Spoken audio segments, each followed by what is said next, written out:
What if I were to suggest that you play a key role in the awakening world? And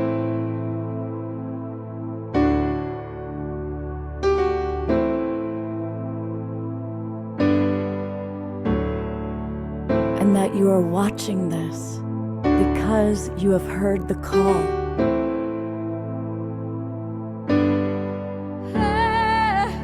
We can start right now by opening our hearts and minds.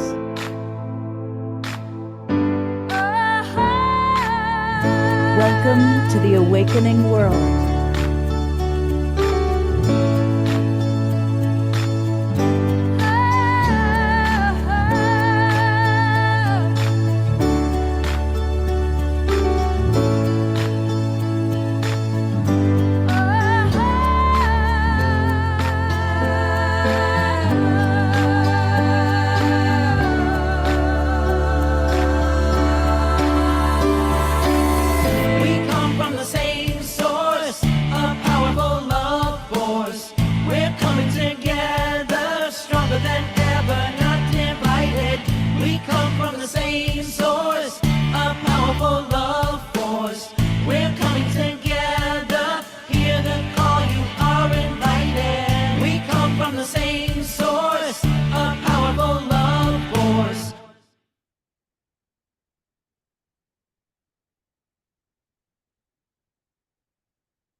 Good evening, everybody. Welcome to the Awakening World.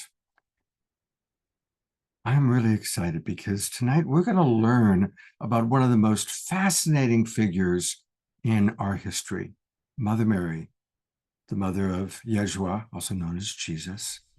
And we're blessed because we have with us the author of this extraordinary book, The Secret Life of Mother Mary, and it's Marguerite Rigoglioso. She's with us right here directly.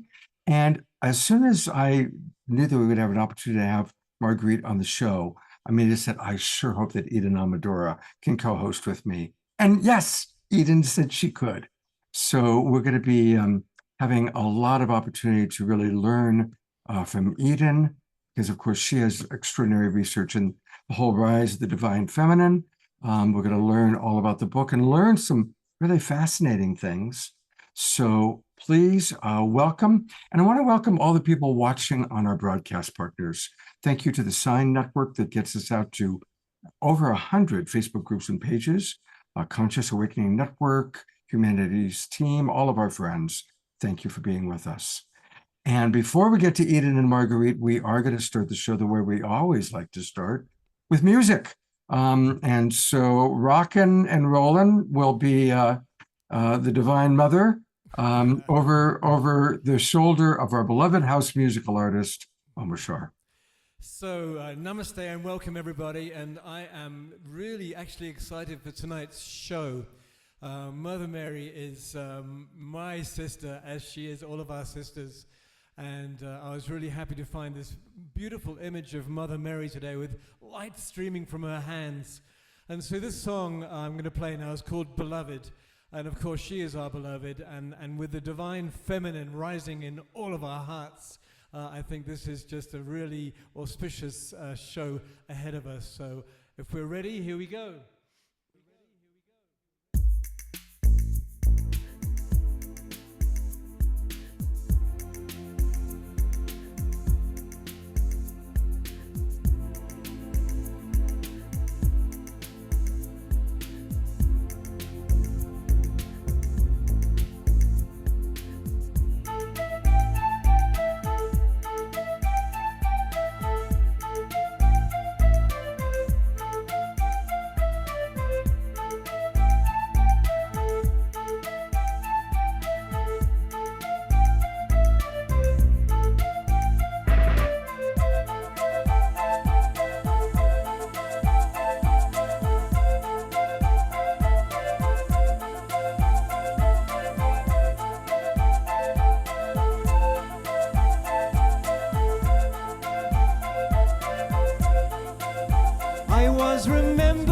Time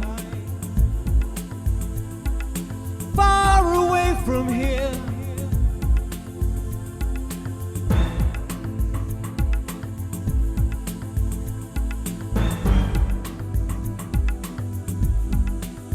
When I saw you in my mind, and no one that I talked to could hear you, I'd say we're more than we think, we're more than we feel, we're more than we know. Hear me.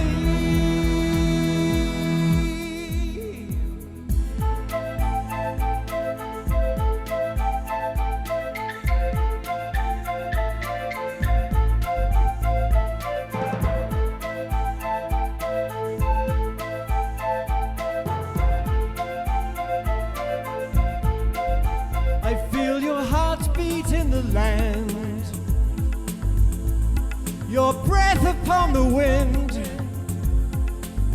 and you touch me in those places that I fear. I hear you running through my veins,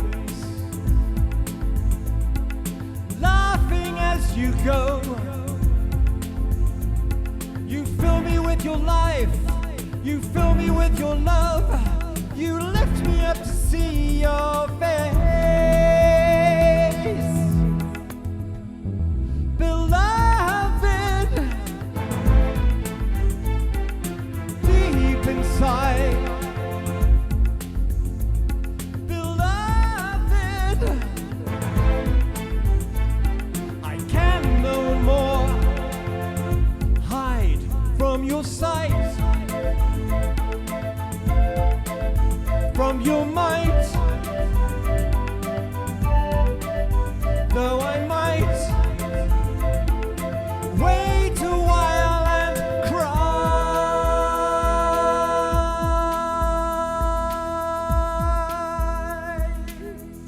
for all those yesterdays that passed away like the clouds that made me what I am today.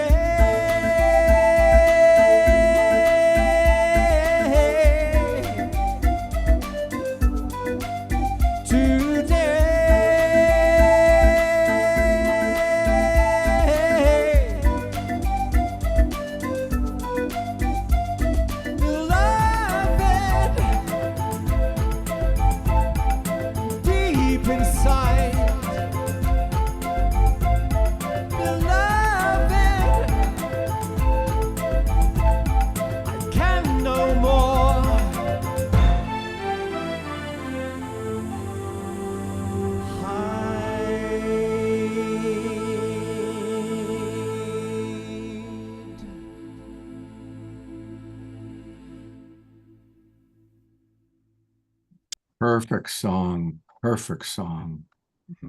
Twinkle, we do twinkling here for Omashar. Thank you. You know, as Dia Therese wrote, Omashar has chosen the exact appropriate piece, and I feel his heart pouring forth. Love, love, love. Absolutely. Thank you so much, brother. I'm going to read just a couple comments and then introduce Eden, who will give a wonderful introduction to Marguerite. And George Noble, right off the bat, says, welcome, Marguerite. And good evening, all from Santa Rosa. We've got friends from all over. Dia Therese wrote, my relationship with Mother Mary covered 30 years of intimate sessions with ocular therapist Dr. Lisa Sloan. And that was my beginning of reconnecting with Yeshua. So thank you for that, Dia. And again, we're reading some of the comments of what people had to say about their relationship to Mother Mary.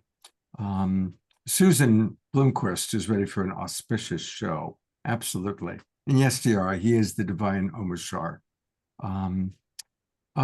Susan writes, greetings, tribe from Pomoland. My relationship with Mother Mary is lifelong. I grew up in the Catholic Church with her statues. And once a year there was a celebration for the mother, and I always prayed to her often. So thank you for that. And again, people from Florida, Minneapolis, of course, California. So it's very, very beautiful to see all the people that are with us. All right, I'm going to turn it over to, I think, one of the most wonderful emanations of the divine feminine in human form that I'm blessed to know. When we look at Eden Amadora, obviously we see a very physically beautiful woman. But I want you to know I'm so blessed to be her friend and to get to know her. She has got such a beautiful heart. As beautiful as she is on the outside, it's that extraordinary heart and her dedication to the rise of the divine feminine while staying in compassion for the masculine is exquisite. So I'm so happy that you're here, and welcome, co-host Eden, and I'm gonna let you go ahead and Thank you so much. You're going to make me tear up before we even get started here. oh, good. Well, I think it's gonna be one of those evenings. It's gonna be a powerful night, and thank you. Yeah, I could feel how special tonight is. And just a little wink from the goddess. Last time I looked, there's 33 of us here live on Zoom, and that is no coincidence because the goddess loves threes. So we're held in her grace. And I'm so excited to talk to Marguerite and bring her in a moment. I'm just going to introduce her to those who are just resonating with Mother Mary and have not yet met Marguerite. Marguerite is a multi-book author who is fascinated with the goddess. She is devoted to the goddess. She writes about divine conception, virgin births, and multiple cultures. I was looking when Omashar was playing, and I'm like, I wanted to know the names of your other books. And I was like, Miraculous Conception, The Cult of Divine Birth in Ancient Greece, Virgin Mother, Goddesses of Antiquity. So we can feel your passion and your dedication to this mystery and this miracle that you're revealing for us. And I know you're an adjunct teacher. You were at the Dominican College, and that your books are touching many people who already perhaps had a Catholic upbringing. Now, that being said, it's opening up these revelations to so much more than what the church may have ever wanted us to know about Mother Mary. So the name of this book, The Secret Life of Mother Mary, is really exciting to me and many others, and especially when you talk about the power of the divine feminine and for planetary and personal healing, because boy, do we need it. This is the time. It's time to bring in the divine feminine to assist us. So Marguerite, I'm so happy you're here. I'm so excited to be with you and learn more. And I think I would just ask to simply start, if you could choose one of the secrets that you think is the really top, if the book is called The Secret Life of Mother Mary, what's something that might be a revelation to us? It might even be a surprise or shocking to those who've been pretty deep into more of the traditional Christian dogma. Yeah, that is such a good question. I think it would be, first of all, thank you, Eden, for that, and Scott for having me, and Omashar for that beautiful music. And we can talk more about the name Beloved as it relates to Mother Mary, by the way. But I would say that the biggest secret about Mother Mary is that she was essentially what we might call the first pope. Mhm. In that she was the originator of Yeshua, Jesus, the Christos Sophia, coming to the planet. And then she was his teacher and mentor. And then she was Magdalene's teacher and mentor. And then she was the teacher and mentor of the entire community tribe that gathered around him, known as the disciples and the apostles. And she was a real power woman and the first real leader who stepped out after the resurrection. She also orchestrated the resurrection according to Sri Kaleshwar, the late Hindu saint, which we can talk about. And she was a healer, an exorcist, a teacher of the mysteries, and a great adept of the womb, to the point where she knew how to conceive within her body miraculously. So there are several secrets that I've mentioned in there, and we can go into any of them. Yeah, I definitely want to dive deeper. And one thing I'm aware of right away is that what was happening then, 2000 plus years ago, is very different than what we know as Christianity. So we had the Holy Roman Empire, which really, became this ruling force for so long that it kind of evolved in to the Vatican, to the Catholic Church.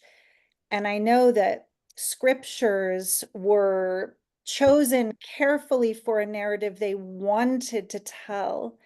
And that besides Mother Mary as the Virgin Mother, there was very little known about this role that you're talking about, the equivalent to a pope, which really literally is like Papa, which is father. So the big Papa is the patriarchy. And then here we have the Divine Mother embodied, which I know Tom Kenyon in his book about Mary Magdalene, the channeled work, talks about the difference between Magdalene as a level of initiate and Mother Mary being an embodiment, like a Yeah. full embodiment. So I would love to go a little bit deeper into this being as what some might even call an ascended master, Yeah. and how she had so much wisdom and was able to do things like orchestrate the resurrection.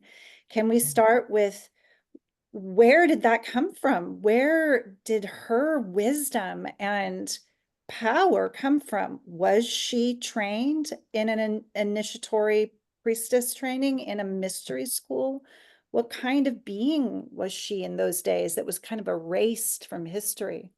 Yeah, you're really getting at it here. And that's fascinating to hear that Tom Kenyon definitely distinguished Mary Magdalene and Mother Mary in that way, because that is how I hold them as well.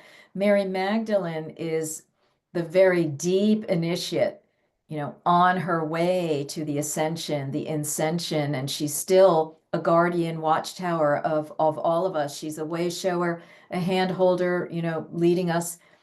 And Mother Mary was really the one who had her full ascension, like to goddesshood. That is why we don't know if she was a woman or a goddess, because she was both. She had, according to Sri Kaleshwar, she had numerous lifetimes, many lifetimes. And in the lifetime that we know her as Mother Mary, she herself was virgin born of her mother, meaning she was a high advanced avatar. She wasn't even born in the traditional way, so she had extra powers. And so put it all together, and this was a woman who was on the road to becoming one with Mother Divine, and she did it as she crossed out of her body at the end of her life. So, I yeah. have shivers all over as I'm listening to you. I'm sure our listeners Yeah. are riveted right now, because this is a story that we have not been told. The Yeah. feminine has been so erased from his story, and even at the advent of the printing press, there was no she, her, woman included in the type of words. So we're revealing something so important right now about the truth of her position and consciousness when we hear so much about the avatar powers of Master Yeshua. So Yeah. please continue a little more with this level of ascended master that she was. What I'm sensing is we're talking about rainbow body level Yeah. initiate. Yeah, yeah.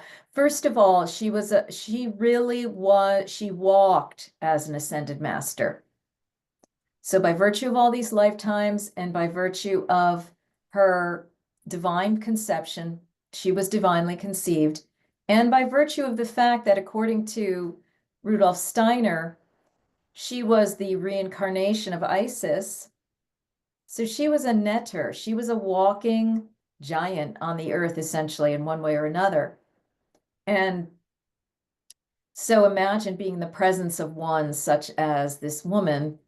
And so she was well poised. She had developed and cultivated her soul over lifetimes to have that final ascension where, you know, so many of us are talking about what is it to ascend. She experienced the ultimate version of that, which again is to become one with the Sophia Christos, right? That's why she can operate now as both an individual advisor and healer and a global presence. She is one, she is many, she is personal. She can be talking to each of us differentially in different ways. According to who we are, she can fractalize like that, right? And so, and Magdalene can do that in her own way too, I believe. But Mother Mary is the full pleroma, we might say, the full heavenly realm now. Okay. Yeah. And so a lot of this is documentable. All right. It's not all just intuition or channeled material from this, that, or the other person. We can find the material about how she was born divinely of her mother in the document known as the Infancy Gospel of James, for example, which was originally called Birth of Mary, talk about erasing the feminine. So she just had high level abilities, which is why she was able to bring then an avatar through her body without by becoming one in the bridal chamber with herself, that Gnostic tradition, that Gnostic sacrament of the bridal chamber. She had it perfected where she became the androgyne, the holy whole one unto herself, the virgin, the sovereign, so that she was able to use her womb powers to conceive this great star being. And so, you know, she orchestrated the whole Christ movement, essentially. And so, again, you know, because she had these high level abilities, this high level knowledge, she was able to teach Jesus from the time he was in her womb. And this is very much the work of Sri Kaleshwar, that she would confer the empowerments to him in the womb through the prayer work that she would do. She had a regimen of her prayer life, the talking with the angels that Kaleshwar says, and then the use of these mantras, these sound syllable practices.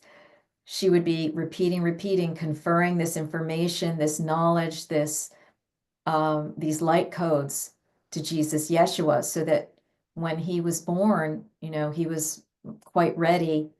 And then she was able to raise him throughout his early life. So, you know, she's a much, much greater being. I mean, I almost wanted to call the book The Unveiling of Mother Mary, because she has been so cloaked, so hidden, so disparaged, so reduced to this, frankly, unappealing image of femininity to some of us, in the sense of a virgin who was meek and mild and did everything she was told. But rather, she was very active all the way up until, you know, the time that she had an ascension ritual. And yes, she did go rainbow body, and that is documented in the Dormition narratives, where a great light appeared. Her body wasn't even found in the linen garments, where her body was entombed and so forth. So she fully went into the light, you know, as befits a great guru, a great sadhu, a great master, and a great woman becoming goddess. So powerful. I'm going to come in for a moment with a question. This is so fascinating. And I think it's a good question from Susan, one of our viewers, Zoomers. She writes, I find this perspective quite beautiful. Can you help us to understand where you obtain these knowings? I've got a follow-up to that. First of all, I did not know about Rudolf Steiner, who I'm a big fan of. And that's huge. I mean, what a crossing, connecting Rudolf Steiner to Mother Mary and his perspective that she was Isis. I mean, that I'm kind of like, wow, that's something. Let's just all lie down and breathe for a while. Just Yeah, that's way. like really I bringing know. I mean, these are several raw, worlds together, right? right? So you can find that in his book, Isis Mary Sophia, for example. Okay. And in my book, The Secret Life of Mother Mary, I definitely cite everywhere that I'm getting the information, so you can go in, double check. But just briefly, as I mentioned, one of the main documents is called the Infancy Gospel of James, about Mother Mary's conception by her mother Anne and her rearing, how she was trained, Eden, to refer back to your question, by first her mother Anne or Hannah, and then the virgins of the temple in Anne's room, in Anne's sanctuary that she created for her, and then how Mother Mary eventually was given over to the temple at age 3, further raised by the virgins, trained presumably in these divine birth practices, among other, avatar abilities, Siddhic powers, and so forth. And then eventually her conception and birthing of Jesus, it goes all the way through to that, to the birthing of John the Baptist as well. And that Mother Mary and Elizabeth probably were in the same group ritual to bring avatars in.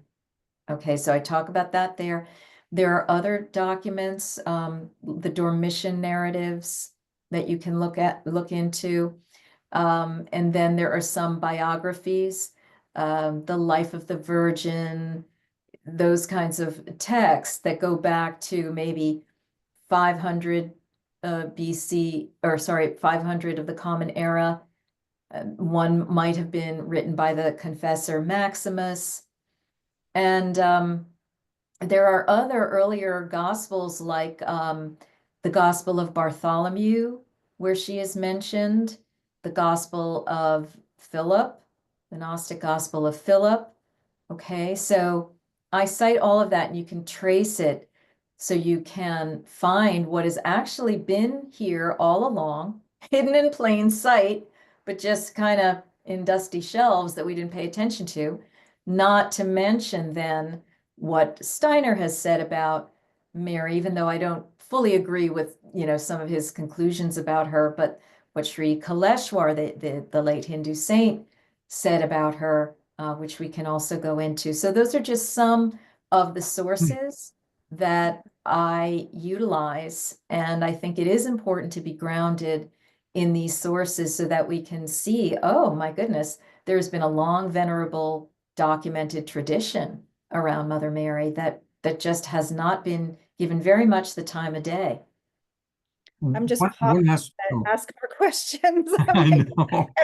Everything you're saying, Marguerite, is leading me to like, wow, it is a revelation. And we're living in a time of revelation. And there's a lot of religious conditioning that would have us even, be wary or fear words like the apocalypse, when really in Greek it means the unveiling or the lifting of the lid, right? The opening to see clearly.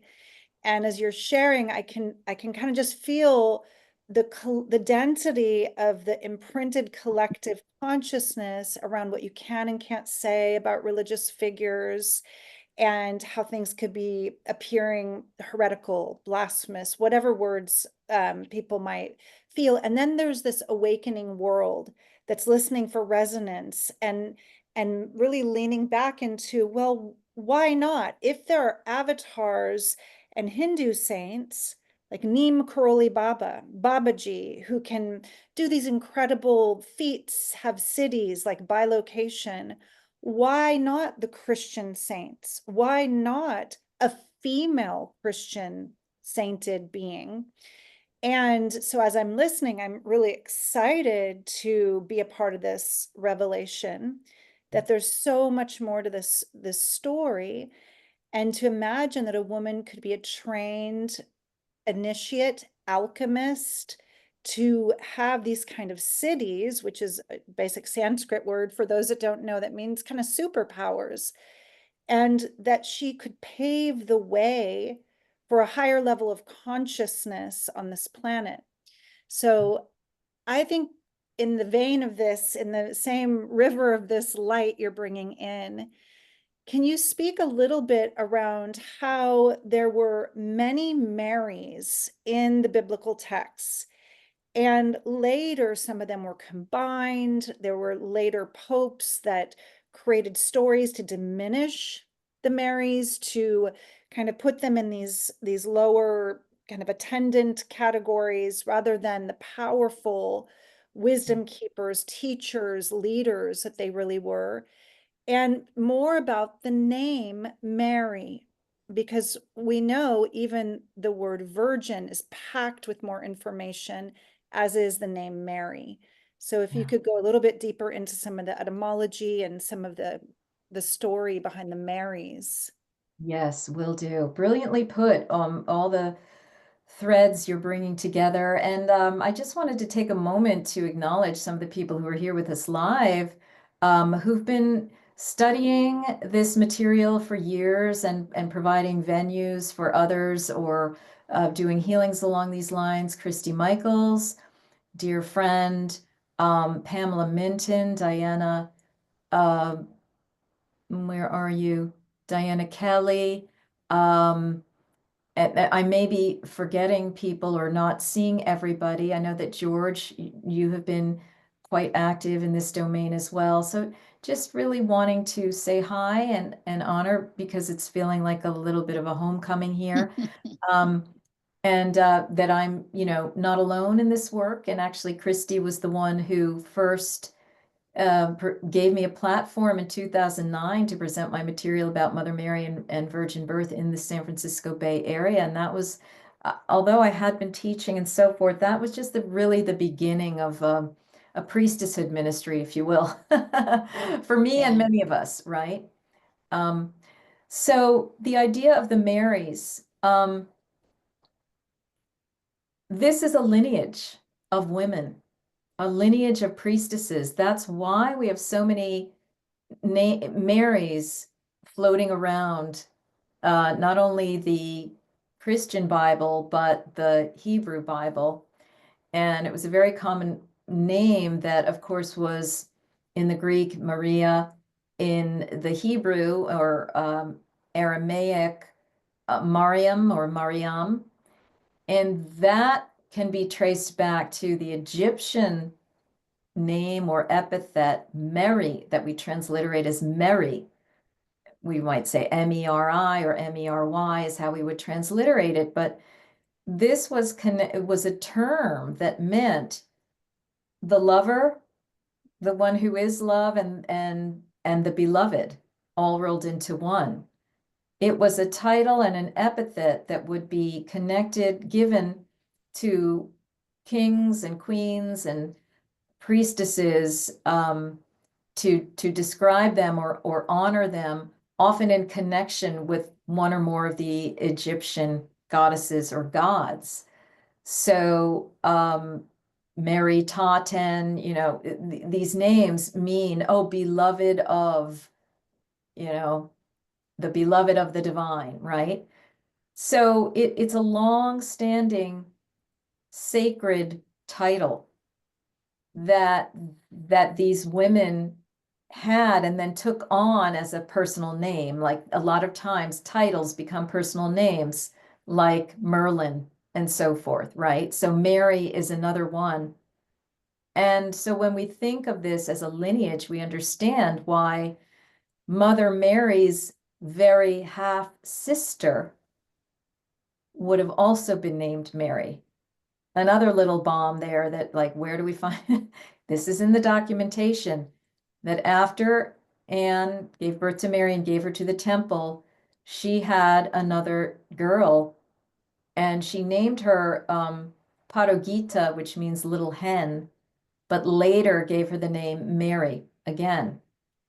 And so why would a mother name two girls Mary? Well, if you're considering this as an honorific title, you can understand what that was all about and why we have Mary Magdalene, why we have Mary Salome, why we have, all of these other Marys. So these are women who were sacred women, holy women, carrying on these alchemical mysteries of the womb, of the heart and the love, of the seeing, the divine seeing.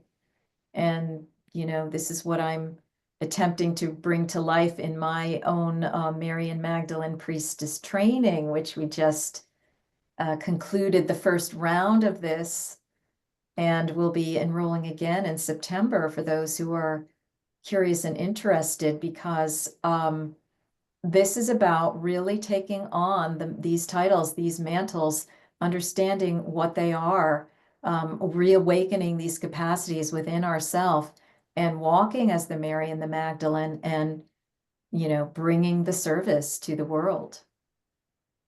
Beautiful, Marguerite. Let's put that link for that program you just mentioned in the chat. Is that there, Scott, about Mary and the Magdalene priestess training? So if you Yeah, look in the chat under the sevensistersmysteryschool.com, there, oh, Scott's going to show it. That's even better. yeah. So I'm going to show a few things actually. The main website, and I'm going to read this slowly for our friends watching on Facebook and YouTube. So the main website, it's the number 7 spelled out, 7sistersmysteryschool.com. That's like the main place to go. And then if you go / Mary-book-meditations. Now I put that link into the chat box for our Zoom roomers, but I want to leave this up for a minute for our friends watching on YouTube and Facebook, because this is a wonderful way to get started. Definitely put your name and email address in, just like I just did. And then we get to do all the CAPTCHA stuff. Oh my gosh. All right.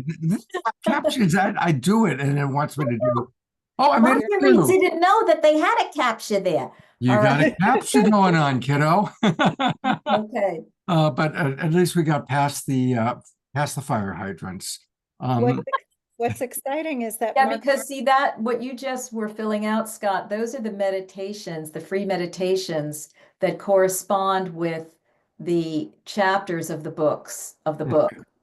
So each meditation, if you scroll a little bit further down, Yeah, here we go. gives you Right. an experience with Mother Mary, either a healing or an empowerment, and each one corresponds with the theme of the chapter in the book. So it's really good to go back and forth and then have the experience that I basically have, channeled these meditations in my Mary and Magdalene Empowerment Circle, which has been running for a number of years. And so we've extracted them, and then I found the ones that correspond with the chapters. So that's very rich. A lot of people have quite enjoyed that. If you don't mind, I want to actually read the chapter titles just to give people a sense of what this wonderful book, which I'm blessed to have.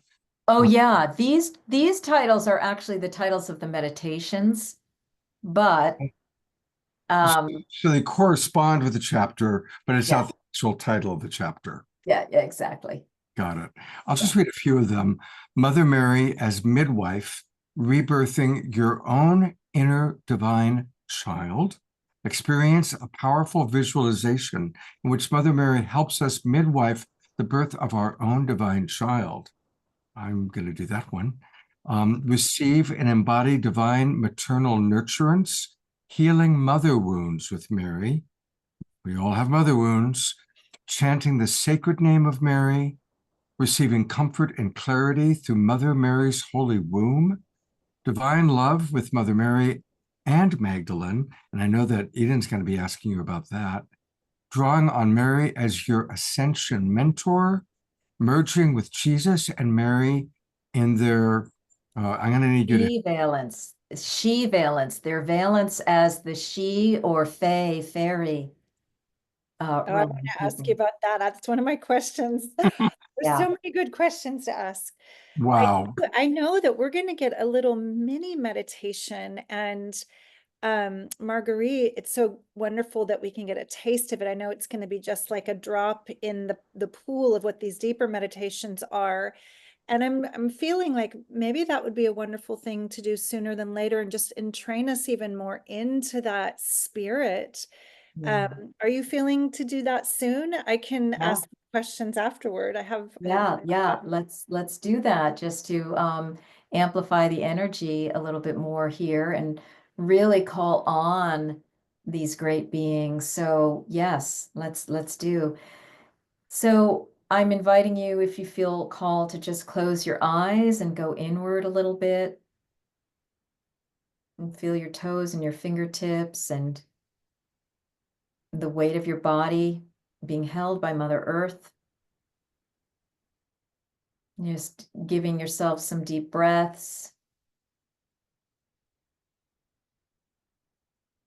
as you really tune inward to what's being stimulated within you as we are going through these unveilings together.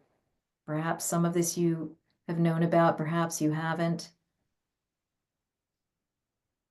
And just feeling the vibration within you that's getting activated by hearing Mother Mary in her higher valence. And as we call in her presence, we call you in, Blessed Mother. We call you in, Blessed Magdalene.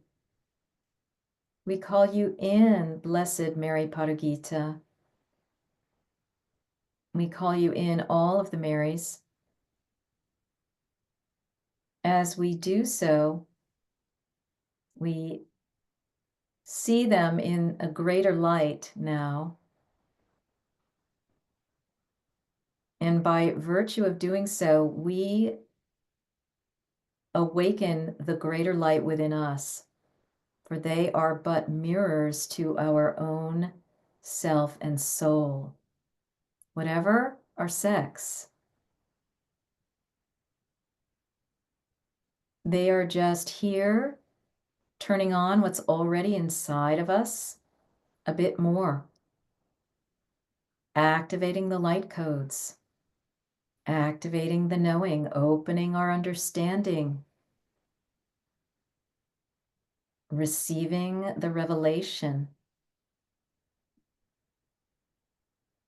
for our personal life, for our planetary life, for our galactic life. Just spend a moment here, just feeling the Marys encircling you as an individual, saying hello to you.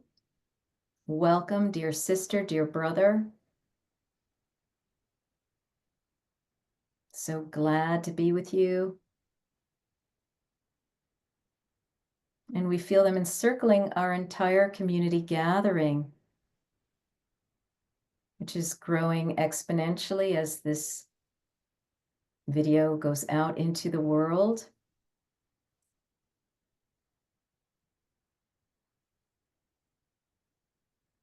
And just allow yourself to feel Mother Mary as a personal mother to you, someone who is there for your comforting, your healing, the soothing and salving of your soul, and someone who is there as your mentor, ready, willing, able, and available at whatever level you wish to commune with her,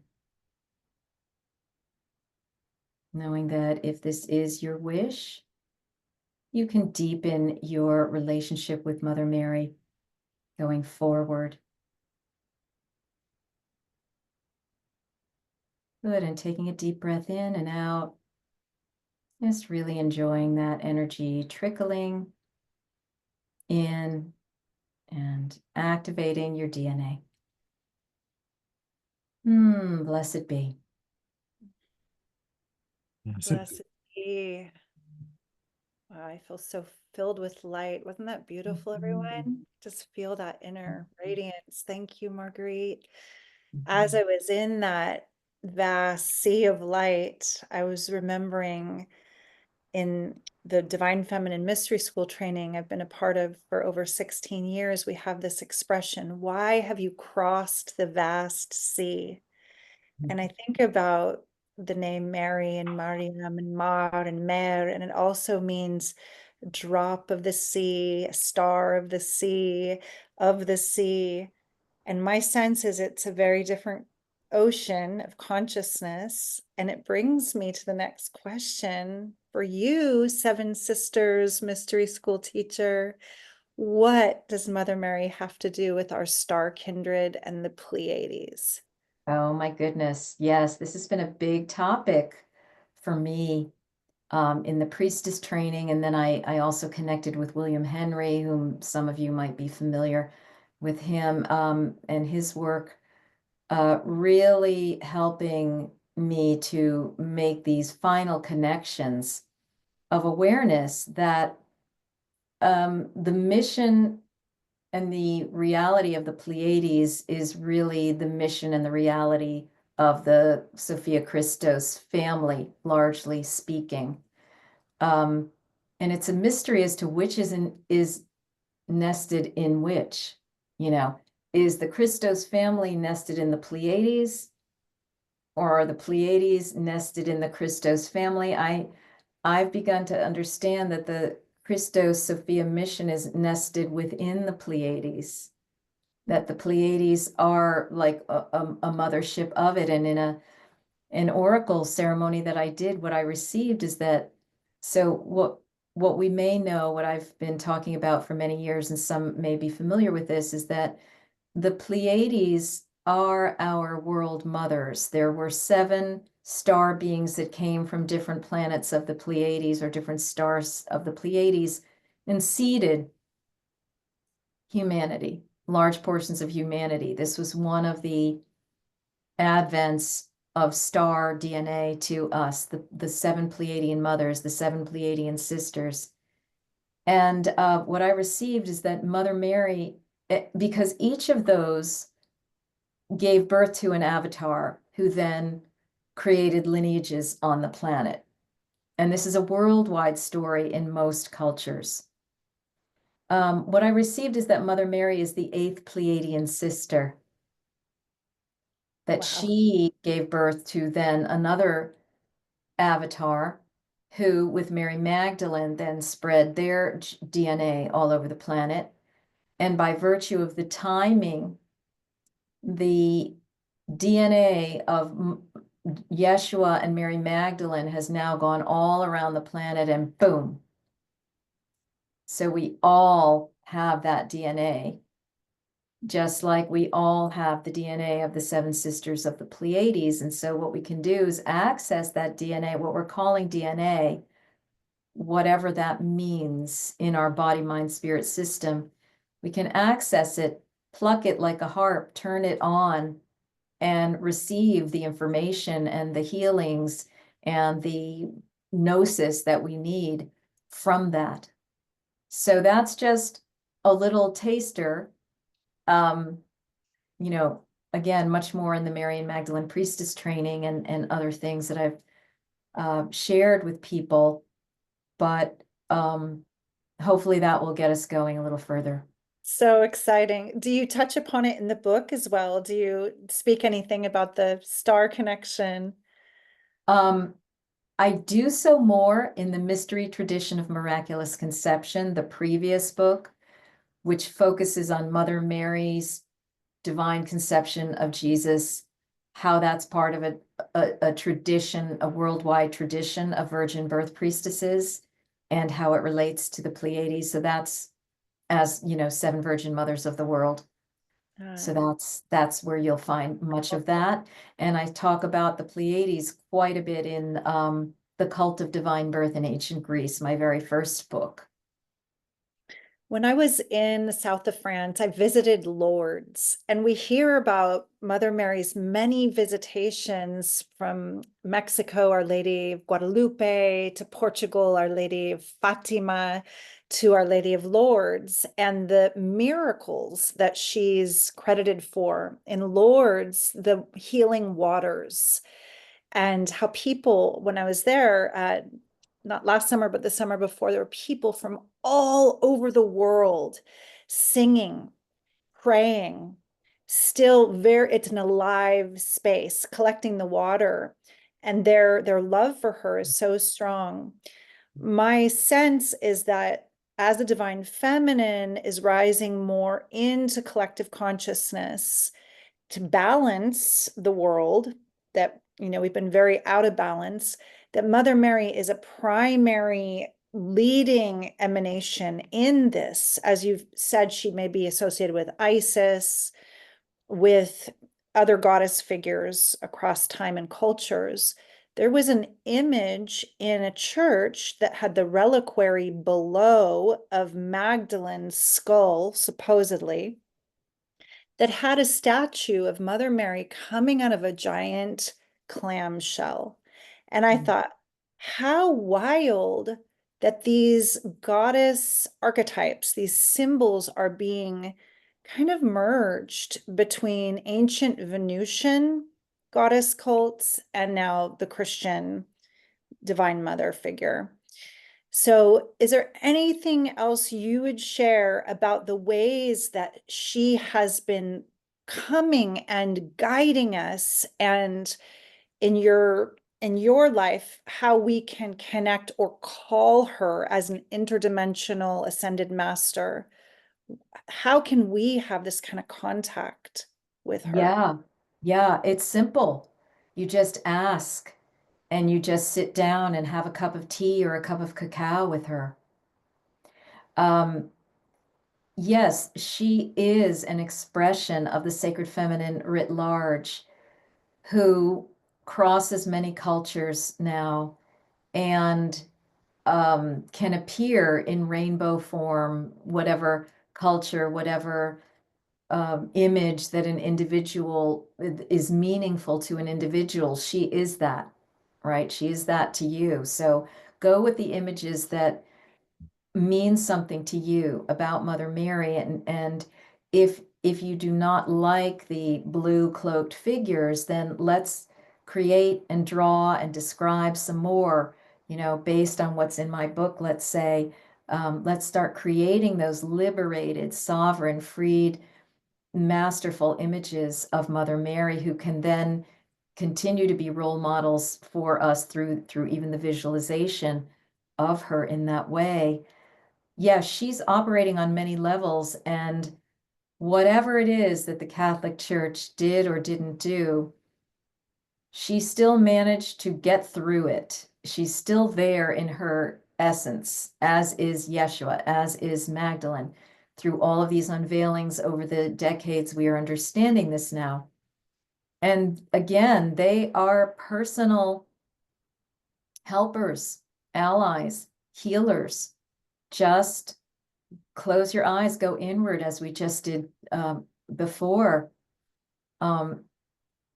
Say a prayer that you wish to have greater communication with Mother Mary, that you wish her to be your mother. Diana Kelly, who's here, taught me that Mother Mary can remother you.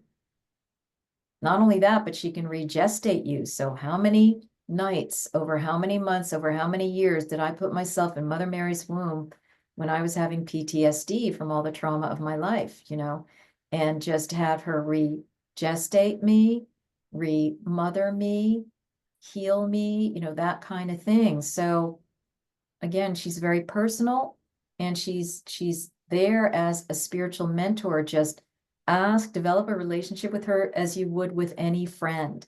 You just have to begin to speak with her, and you have to cultivate that relationship, cultivate her qualities. That's what we do in the Mary and Magdalene priestess training. I have the virtues, these guided meditations with the virtues, the good old traditional virtues, kind of dusting them off and recasting them. Like, why would we ever want chastity? You know, what the heck does that mean? You know, so understanding sovereignty, right? Not chastity, sovereignty.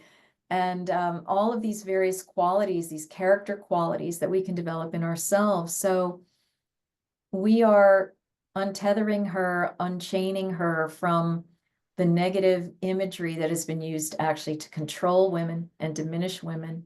And we are now, you know, raising her up. I mean, seeing her rise from the sea and come into our world and go into the stars and teach us from those perspectives. I've brought Diana on camera for a moment. She's been on the show before.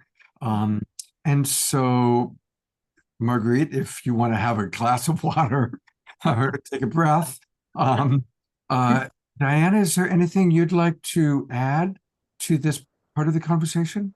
Yeah.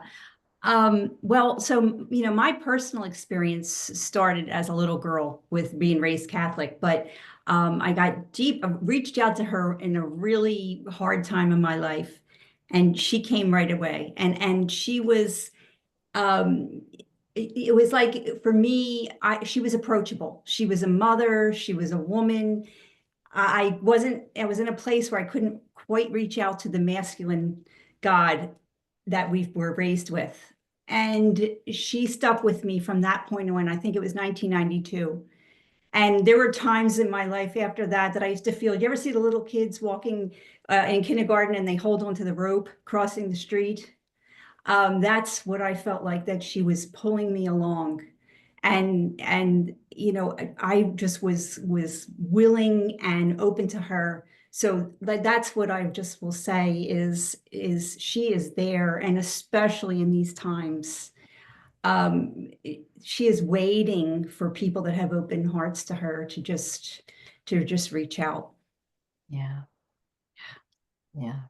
Beautiful. Thank To you. assist. And, you know, one thing I've learned, I mean, that is so beautiful. And I really so appreciate those teachings from Diana years ago, whom I do thank in the book, along with Christy and others. What I realize also is that, you know, Mother Mary is here as a personal healer, and she's also not here to be worshiped. She's just here to be a model for what is actually within us already, that divine anthropos, okay, that they would, as they named it in the Gnostic material, meaning the divine, true human, the divine human, the angelic human. So in that way, she's both, again, a mother and a mentor. And that's what I love, because they're not about infantilizing us, you know, even though, like, I'm like, Mother Mary, hold me. But she is about raising us up to our status as ascended masters. And so that's really exciting too, because we can work with her at whatever level we want. And sometimes I'm working with her in one way, and sometimes I'm working with her in another way. And she is me. She is you. I am that. I'm so glad you're speaking to this, Marguerite. This, for me, is the primary distinction between a holistic spiritual life and the old paradigm of needing like a savior, the, you know, the program that we've been in that victimizes us in a way. Yeah, So, keeps us down, keeps us not empowered, not in our true power. right. You can Yeah. love Jesus and walk in the heart, feeling him nearer than near.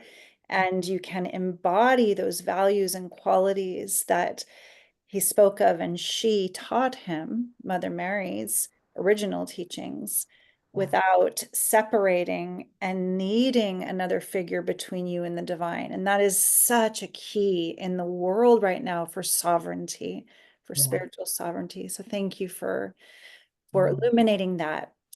I have recently written a song. Scott, you want to say something Yeah, first? yeah, yeah. Okay, go ahead. In perfect timing, we're going to go Yeah. to the song in a moment, but I wanted to just have either of you come across Annie Kirkwood? She wrote the book Mother's Message for the World by any chance? Read Diana is raising her hand. Okay. So this is a cute story that kind of I'll bring Diana up for this too, since she knows Annie. Way back in 2001, I was producing a show called Strange Universe, and we hosted a big conference down in the Yucatan called the Prophets Conference. Prophets from all over the world came in, and I was producing the whole thing, and I was interviewing all the people. And one of the least known people who made the biggest impression on me was a woman named Annie Kirkwood. And Annie was raised Jewish, but she actually had a visitation in her living room from Mother Mary, who gave her a message, which she put into the book. And my favorite line is when Mother Mary shows up in Annie's living room, and Annie says to her, "Why me? I'm not even Catholic." Mother Mary says, "Don't worry, dear, neither am I." And that stuck with it. That was 20 years ago or 24 years ago. So it stuck with me all those years. But That's right. just before we go into Eden's song, which I'm really looking forward to, since we are talking about this, in Marguerite's book, which I've really been enjoying, she acknowledges something I didn't know about Marguerite, which is that she lost her human mother at an early age.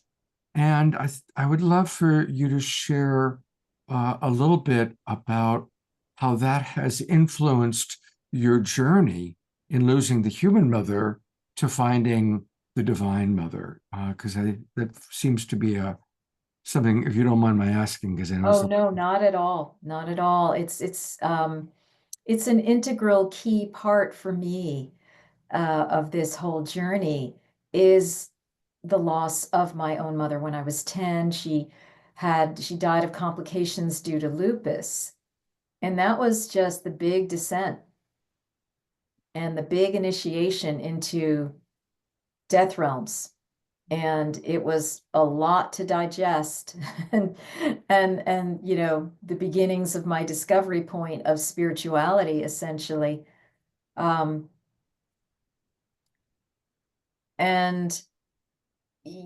from there was so much trauma that happened, so many difficult things that I had to deal with and cope with and struggle through with this mission that I had of, being of service. And so it led me, I think, to be far more open to the feminine presence in a large way. And I really started looking at the whole goddess movement. I was very, very intrigued by that, and then realized there was a goddess in my own backyard, Mother Mary. And so it's like there's a long story, and I talk about some of it in one of the chapters of the book. But fast forward to most recently, August of 2024, and I had a specific medicine journey where I was working with a woman who is a psychopomp, and she helps people connect with their beloveds who are crossed over on the other side. And imagine this, 52 years later, like I've done all this oracle work, this and that. And I would occasionally flicker on my mother, but I never really fully would call her in. I mean, I didn't know how to do it. It was terrifying to me on some level. And through this particular medicine and with the guidance of this woman who was very well versed in going back and forth, her own son had taken his life, and, she found him on the other side and resurrected him. And, now he works with her as a guide for this work. My intention was to call in Mother Mary and call in the spirit of my mother, and that did happen. And I went into the 7th dimensional realm, and it was the healing of a lifetime. And everything in my life has shifted since then because I was able to really fully feel the holding of Mother Mary, the connection with divine source through Mother Mary as the representation of that. And then the safe calling in and presencing of the spirit of my mother. Wow, uncanny, and then just understanding on the bigger level what had happened, why all that had happened, how all of it had been fully perfect and ordained, all part of my mission, all part of what I needed. And there was so much relief and release in all of that, knowing that there is source creator, divine mother, that my mother is on her own journey because I could feel it, that I am released of a lot of that suffering. And it has just really, really changed my life, such that, I went back to California a month ago or so. I was sorry I wasn't able to see everybody over there, but I was able to have reconciliation with a lot of people because I realized that a lot of my actions had been coming out of pain, trauma, fear, sense of lack, sense of disconnection. And I wish I had been that more whole, healed person when I was living in California, but that's all perfect too, So it's just like, this is all just part of this ongoing Marian journey. And each of us has our own version of that, or can, be it Mother Mary, be it Yeshua, be it some other form of the sacred feminine, sacred masculine, be it ancestors, whatever it is, whatever it takes to feel that connection with Source Creator. This Sophia Christos family is just one emanation of possibility for that, and a good one, because by virtue of colonization, they've ended up touching many people, and so there's this silver lining to all of that, right?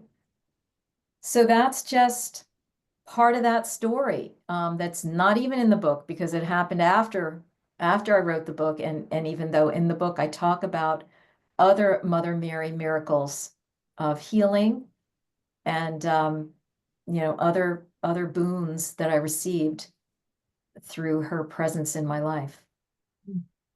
My heart is so touched. I'm sure all of our hearts are very touched. Thank you for your vulnerability and sharing that very deep personal story, not only the medicine journey and the recent breakthrough you've had, but the pain and the wound of losing a mother so early, and how that became the very entry point for the light of the divine feminine and the goddess in your life. It reminds me of Richard Rudd, who created the Gene Keys. He talks about our suffering becomes our grace, right? Where the wound is the opening for the light to get in. So we're very grateful that you've chosen this path of healing and holding and alchemy to bring all this wisdom around the divine feminine forth for us.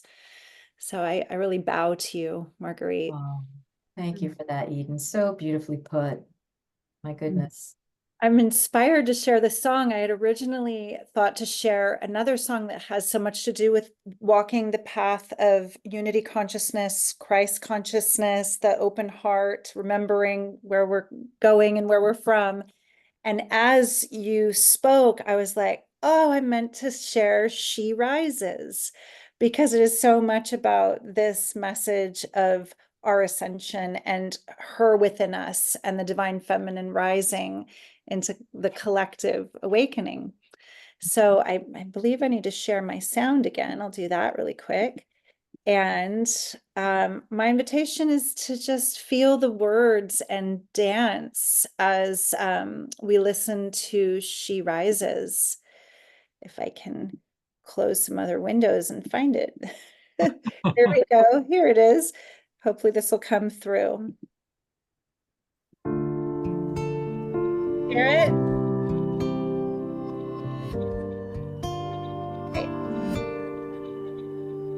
She asks us to remember to step beyond the veil. She asks us to surrender, drink deeply from her well.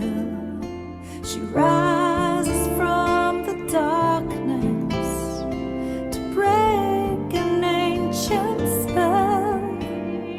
She hands us our hearts back, new stories to tell. She rises, she rises, she rises, she rises, she rises in you, she rises in me. She rises like the sun, and she rises like the sea. A phoenix from the ashes, she rises from the flames, breaks us from our bondage and frees us from our shame. She rises, she rises, she rises, she rises, she rises, she rises, she rises, she rises,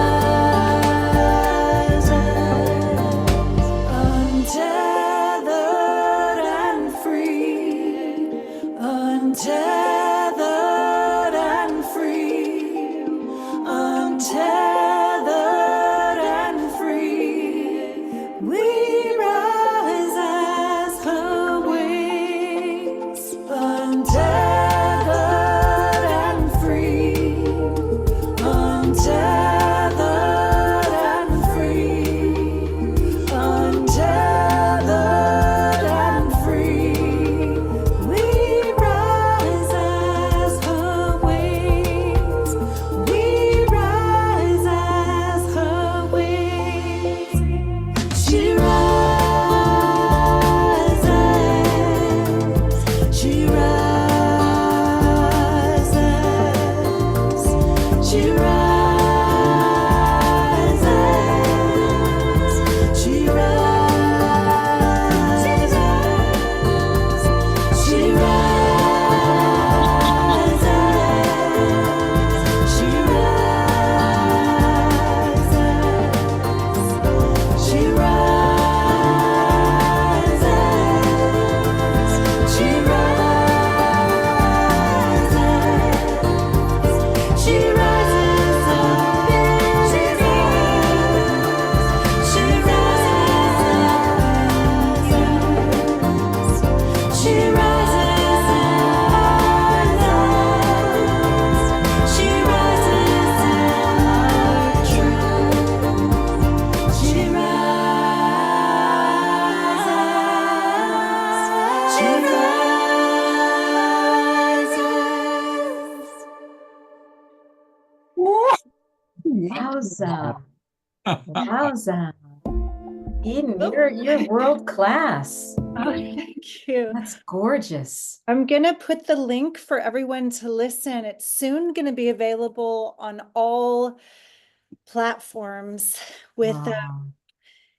but it's brand new. So I'm going to Wow, that pop is the wonderful. link. If you have SoundCloud, you can easily get it for free. You can Oh, listen now again in your home, in your car there. It's, and for our listeners on Facebook and YouTube, if you go to Eden Amadora on SoundCloud, you can find that. I'm Eden, I'm going to read a couple of the comments coming in, and then I also want to use this as an opportunity to talk about your Swan Alchemy. But some of the comments coming in, Christy writes, "Thank you, Eden, beautiful." Tim writes, "Wow." Dia writes, oh, Eden, as always, just one note, one tone, one word, and I am catapulted to somewhere indescribable. Indeed, she rises free. Thank you, and I love you always. Love you too. Lynn and Leaf writes, so beautiful, powerful for us all. Karen S., great song. Ayada writes, Eden, this is exquisitely tender and yet so powerful. Thank you. And a reminder that you can find all things Eden Amadora at edenamadora.com. And then we're going to go to this special offering that she has. So if you go to edenamadora.com/Swan Alchemy, a sacred feminine initiation, and tell us a little bit about this opportunity that you're offering, Eden. Yeah, so this is a very special one-on-one program. It's rare that I have the space for something like this. This is the first year in the last 16 years. I'm not doing an online training or year-long priestess training, neither online nor in person. I'm devoting most of my time to my art, the music that's coming through, which I'm just so happy to. Why? Yeah. Say it again, You Margaret. better. Thank you. I know I'm very blessed to have the support to do the art now at the level that I really see priestessing in that way on stage, transmitting with the music and with other beautiful artists co-creating. So while I'm in this creation phase this year, I've decided to take a few private initiates. And this isn't for everyone. This is for people who are on a path of heart awakening and are ready to step into a private mystery school training that will catalyze a lot of soul growth. And it really requires the willingness to be initiated, which is to face patterns and shadows that you're just ready to break through and to rise into this swan that is the balancing Marguerite so beautifully talked about between our divinity and our humanity, our sacred inner divine feminine essence and our inner masculine essence, and to do the greatest alchemical work, which is to come into balance and wholeness and harmony on the planet. Because when we do this, it ripples. It's said, I heard recently, that if there are even a group of 12 sincere beings in a highly coherent heart space able to hold the portal open, it's the equivalent to an avatar like Mother Mary. So we are needed to hold the portal open and be in the heart, in the sacred heart now more than ever. So I'm devoted to this work, and I'll do it my whole life, I'm sure. It's just that before I start touring and doing music again, this is the time to catch me for the one-on-one work. So I'm really excited for those who are stepping forward. I have 3 spaces that are left. And if you're called, you can do a free discovery call with me. One-on-one initiation that includes a private ceremonial retreat for you. And again, everybody, this one's for women. We're going to talk a little bit later in the show about something she's got for men. But if you go to her website, edenamadora.com/Swan Alchemy, and then click apply here, and that will take you to the application process.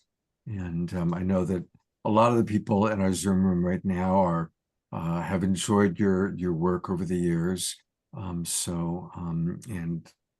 a wonderful opportunity. So whether you're in the Zoom room or watching on Facebook or YouTube, this is a rare opportunity to work one-on-one with Eden Amadora. Thank you, Scott.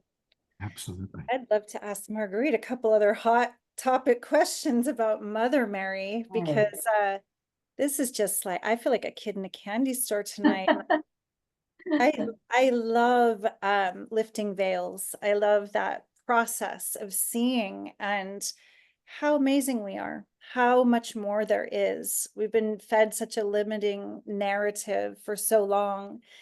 So for the next question, I'm wondering if you could deepen a little bit more with the path that we've heard Mary Magdalene was devoted to. And that is, you know, I've also spoken with William Henry about this. What was really in that alabaster jar? And were there plant medicines? Were there holy oils that may have been combined with plant medicines? Was Mother Mary also a miraphor? Were they in this lineage together? What's real? Yes, yes, she was. And that is documented in the Life of the Virgin by supposedly Maximus, that he names her as a myrrhophore, a myrrh carrier, a myrrh bearer, and that she was the one who would have kind of in a way trained Mary Magdalene to do that and go forth. So these women were the myrrh bearers, the myrrhophores, and I do believe, according to my research, my academic research, as well as my investigations on the inner planes, that they were working with sacred medicines, that these were compounds that would open people's consciousness so that they could have healing experiences, so that they could have direct source creator connection, connection with the masters and, you know, other various dimensions, the star beings. And this is a primary way in which they taught. So it wasn't just speaking teaching, it was experiential conditions that they would set up for people, such that, you know, what the communion was, the Jesus communion with the apostles, was giving them a sacred medicine so that they could understand, open their awareness, and then live and teach from that place.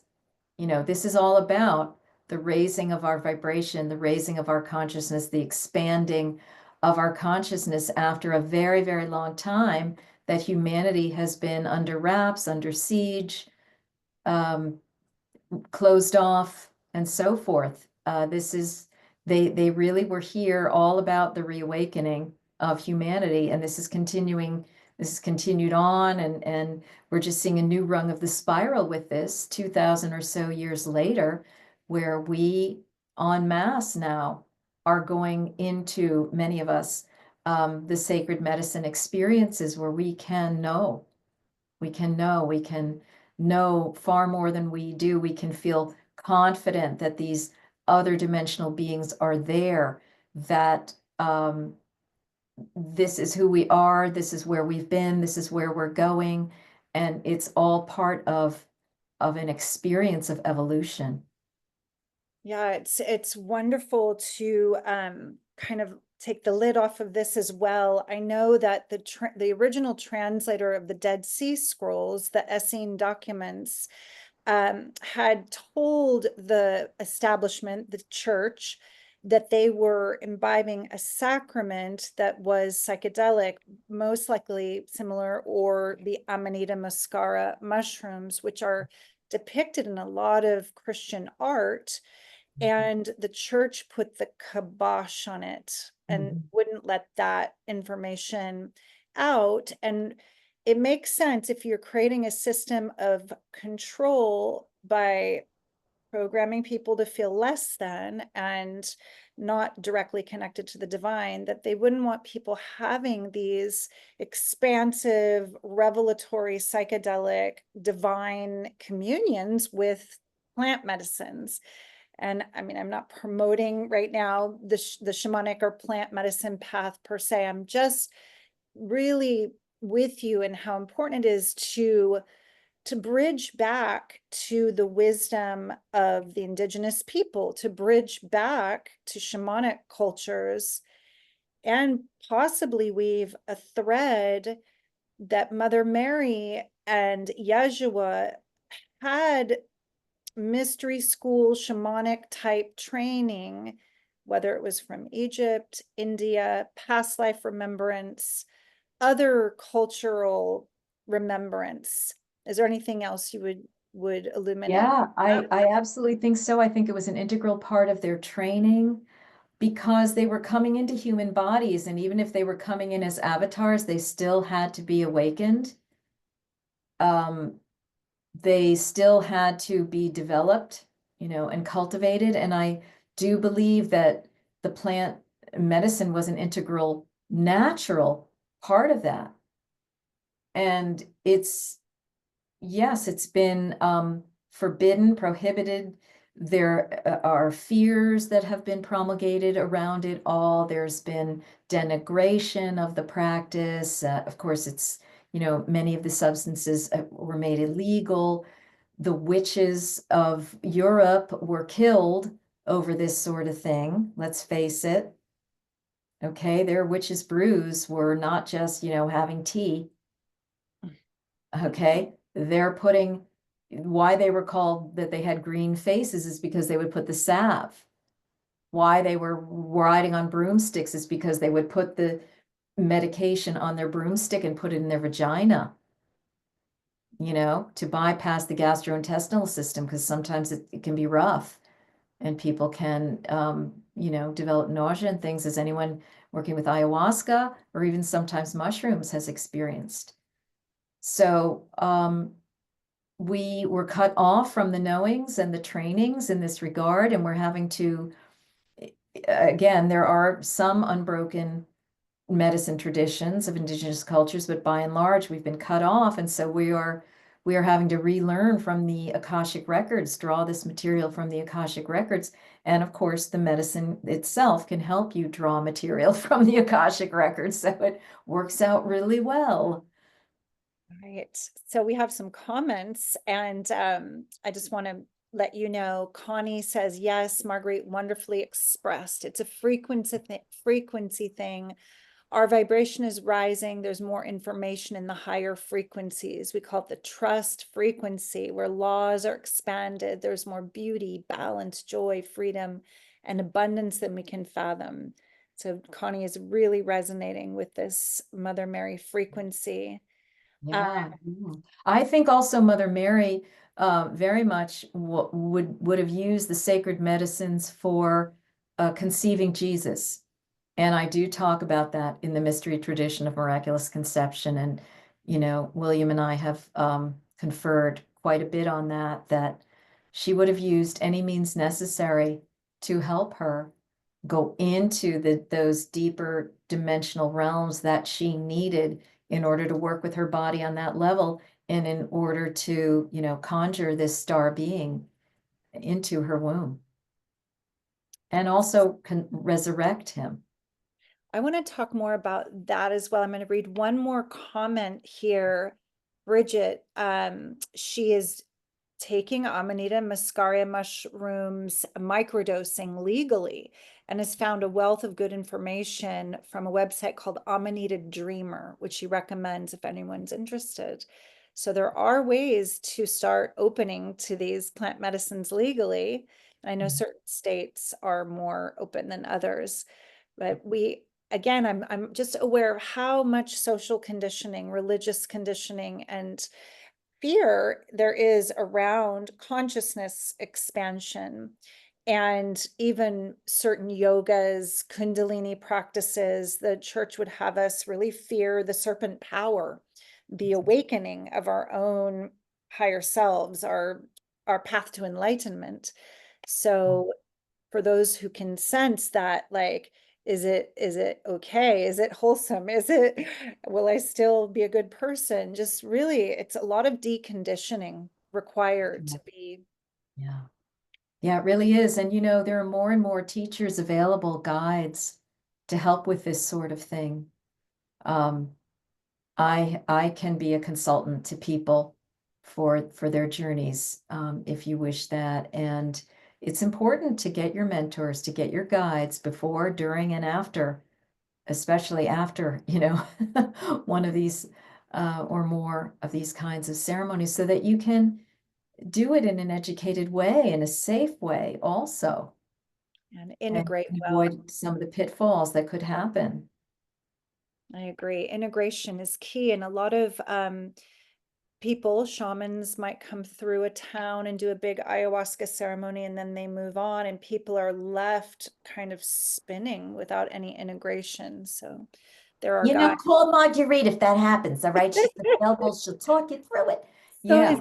is there another way, like if someone said, okay, I read the book and I really want to go on this Mother Mary journey through microdosing, do they go to your website and reach out directly? Will you be available to do one-on-one counseling? How would Mhm. you like people to connect in that Yeah. way? Is that through your site? Yeah.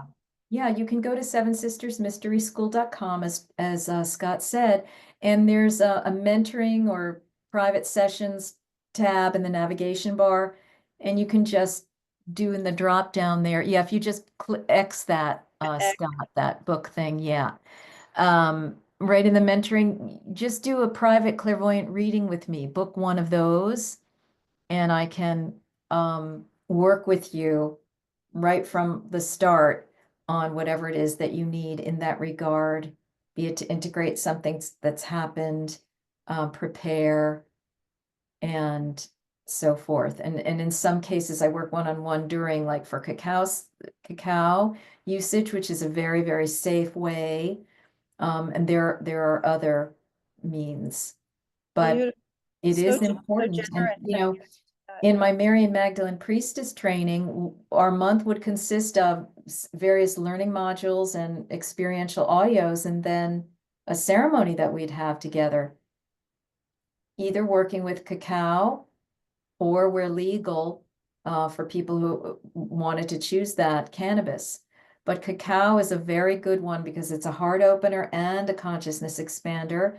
It's legal. There's very few problems that people have with it. And it's a good initiation into the medicine realm, and it's effective. And so everybody would learn and experience on a whole different way everything we had been doing in the month. And by virtue of the fact that I've been a journeyer in these realms now, what I was finding is that I would bring the people into my space, into my oracle space, and they would be on the journey with me. And that's the Eleusinian mysteries, where those priestesses and priests would bring 3,000 people into their camp. And all of a sudden they're seeing Demeter and Persephone and so we are learning and experiencing the mysteries of the Marys while also learning this material intellectually. So it's intuition and intellect have to work together. So these are, some initial steps of working with the Marys as miraphors, so to speak.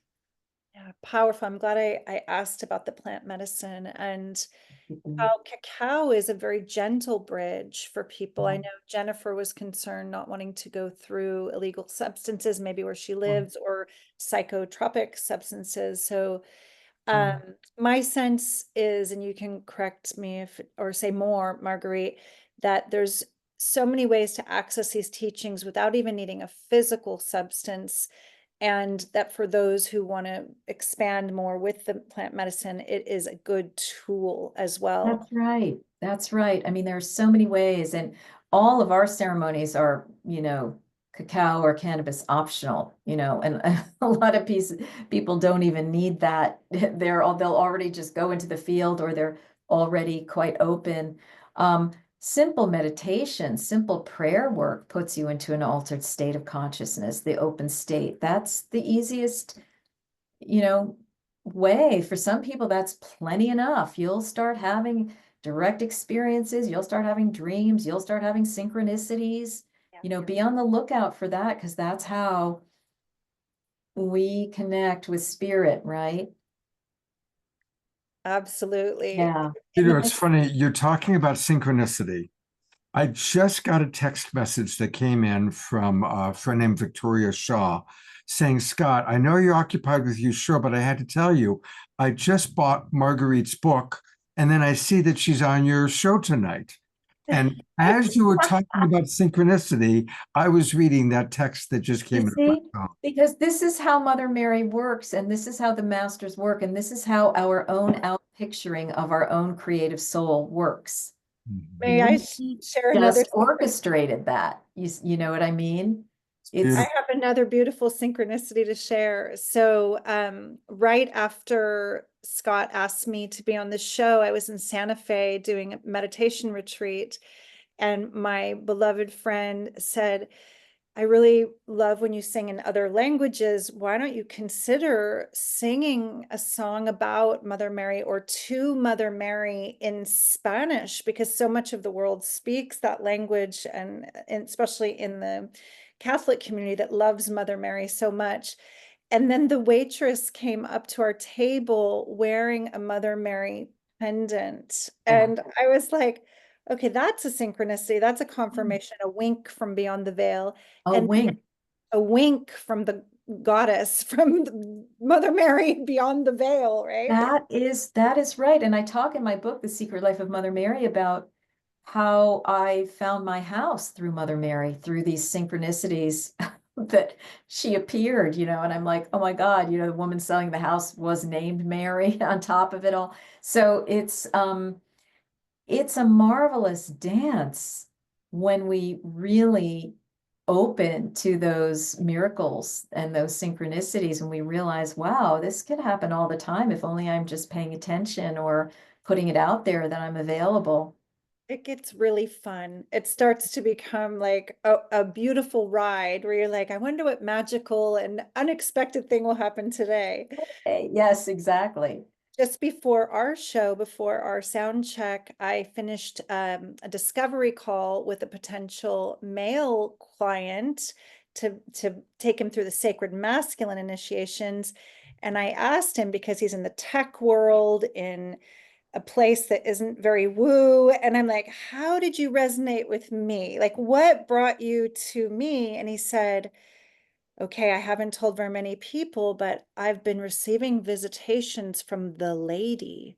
Have you heard of the lady? And I'm like, are you talking about potentially Mother Mary? And he said that she says she's called many names, and he named all these other names, and he's receiving information. And I'm like, nothing you could say would make me think you're weird. You're in the right place. This was Wow, amazing. yeah. And see how this is operating? I mean, in the halls of Silicon Valley or wherever it is, my gosh. Amazing. Yes, she is getting into the places that need it the most, especially with the tech and we're at this critical juncture where if our hearts awaken to match the technology, imagine the beauty of the world we can co-create right now. This is what I'm holding for humanity. That's what this new age is about, what's possible. It is important for us to hold those visions because that's a magical process too. Whether we do it individually in our prayer work or in groups, right? And this is also part of the being a Mary.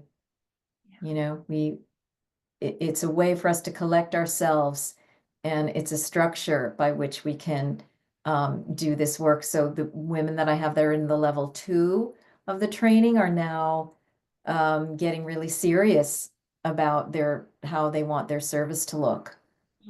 And part of it is, co-creating those visions, being in prayer circles, prayer work, etc. We are so, so powerful if we can hold a vision and align all of our thoughts to that vision and feel the feelings of that. Thank you for that beautiful vision. It is an incredible power. So just for everybody watching this who might think, oh, what can I do in the world when you feel overwhelmed, when you feel like, tuning into the news or the little rectangles and all the, that social media can bombard us with information that makes us feel disempowered. We have the power to hold a frequency, a much higher vision together. And that's just what I'm devoted to, holding that vision together. Blessed be. Well, you're the real thing. So are you. I'm so happy to be here with you. I'm happy that we're both Mm. transmitting in this way right now. Yeah.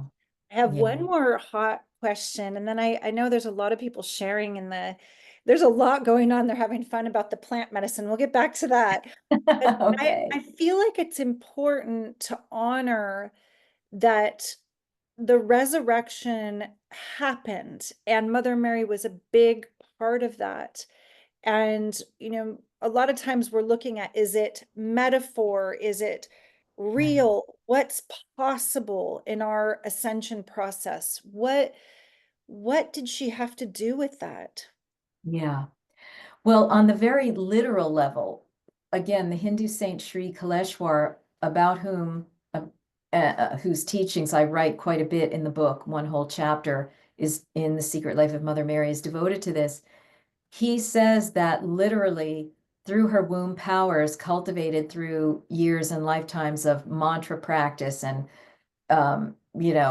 connection with Mother Divine, talking to the angels, all of these sorts of things, that when Jesus was that Jesus and Mother Mary were working together on the astral plane with various yogas, Atma Kandana Yoga and Parakaya Pravesh, which one is taking the soul out mostly out of the body, but leaving a little piece in. That's Atma Kandana Yoga, I believe. And then the Parakaya Pravesh is bringing the body back to life. So bringing the soul back in. So these are things that are miraculous powers, acidic powers that sadhus and gurus can do. And so it's not like that woo-woo, like if you consider world traditions. It's just that in this Western tradition, we've never had that concept apply that, oh, this is an actual yoga, these are yogas. And so, but they were working together so that when Jesus kind of quote lifeless body came off the cross, Mother Mary had time with his body to put him on her lap like the Pietà, like Michelangelo's Pietà, and spin him back in, like reconstruct him, bring him back to life. Now, Kaleshwar is basically claiming that he literally came back to life and walked the earth and went to India. I've heard that as well. Okay. Whether you hold to that reality or the timeline of, well, she resurrected him onto the other side, which would be more like my spiritual teacher who did that without knowing it of her son who had taken his life, but she went through this like birthing process when she found him, and it was crazy. And then when she read this material, she's like, oh my God, that's what happened to me. I'm like, yeah, you resurrected your son. So I think it can happen on both levels. And I always tell people, just take the story that works for you, because that's your medicine. If it's medicine for you to believe that that those tales of like Jesus showing up to the apostles he was really in the room, which freaked them out enough because like, didn't he just die over there? Or whether it was kind of on the astral plane or some intermediate, just take what works for you. And it might be that a different timeline gives you medicine at different times, and we don't have to argue about this. The point is, what is resurrection? It's not just for Jesus alone. It's for all of us. In fact, in April, in my Mary and Magdalene Empowerment Circle, the Marys are going to take us through our own resurrection. Because in my medicine journeys, I was shown, oh, did you know that you can resurrect yourself? It's like, well, what does that mean? Well, it's a kind of a soul retrieval. It's a kind of a releasing of the trauma of everything, all the attacks that have been upon you and the whole entire human family. Like that's why the Holy Family came to begin with. They're just one manifestation grouping that came because they're like, hey, we know you people are sick of the archons, so are we. And we're going to love them to death, and we're going to just liberate you from all of this stuff that's upon you, that is plaguing you as a part of your, all the interference with the human family. They're like, this shouldn't have happened, and yet it was perfect. And we are going to help you with this. And it's part of your awakening. So you can thank these archonic forces for allowing you to have this awakening. And let's get on with it. and move so that we don't have to remain in suffering, but that we can move into the joyful new Edenic realm. I feel your sacred fire, your passion when you Yeah. talk of these things. It's really palpable. I have shivers on my body. Yeah. Truth bumps, resonance. And Mhm. for those who are kind of tuning into some of the language, I just wanted to kind of wind back a little bit to the Gnostic myth for people around the difference between what Jesus taught through Mary's wisdom and lineage, that their God was the pleroma, their God was the oneness, the wholeness of divine love, where the other kind of Yahweh figure of the Old Testament may not necessarily be that all loving wholeness and unity consciousness from which they emerged. And in the myth of Sophia, there is a story about this all-loving pleroma, that anthropos, the spark of the human, the true human, it in its curiosity and its drive to be, to manifest, it leaves the oneness. And Sophia, for her love of anthropos, she leaps out from the syzygy, which is like a yin yang, with the Christos. And she leaps out into form, Sophia Gaia, a place for anthropos to blossom and be, manifest, third dimensional. It's said that in the coming into the density of form, her being was kind of rent asunder, that there was this tear, there was this kind of, for the purity she came from, to densify herself into 3D, there was the need or the appearance of polarity. Something came out of her divine wisdom, divine love, divine feminine essence.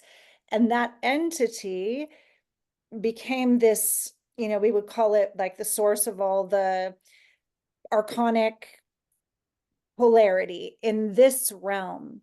So it's a very old myth of duality. And my understanding is that the greatest alchemy is the holy union, the holy matrimony, back within the heart, in the sacred heart of the Sophia Christos.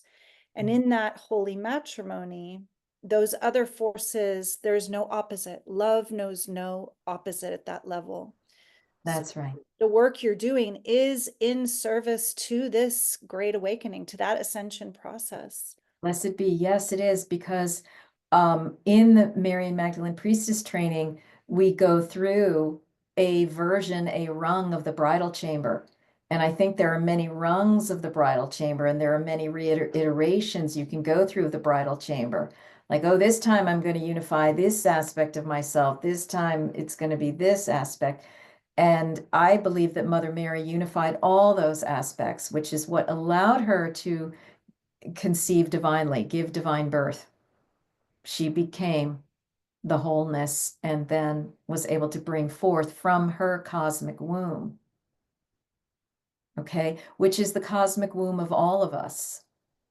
So it's not just a Mother Mary game. It's her showing us what we all are and are capable of, and having, sidekicks like Sri Kaleshwar to give us the mantras and the tools and the things like that, where we can actually get started on. And I and Diana and others do teach the Holy Womb Chakra teachings.